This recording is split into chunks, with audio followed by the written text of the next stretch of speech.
Good bad ugly படத்துலேருந்து music director டிஎஸ்பியை remove பண்ணிட்டாங்க.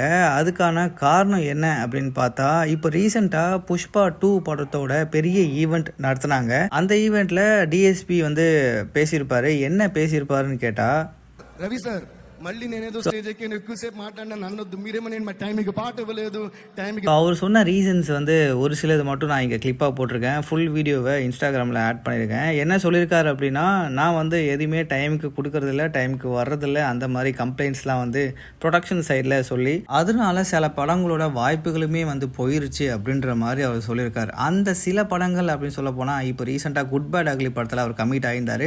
அந்த படத்துலேருந்து அவரை தூக்கிட்டு ஜிவி பிரகாஷை போட்டிருக்காங்க.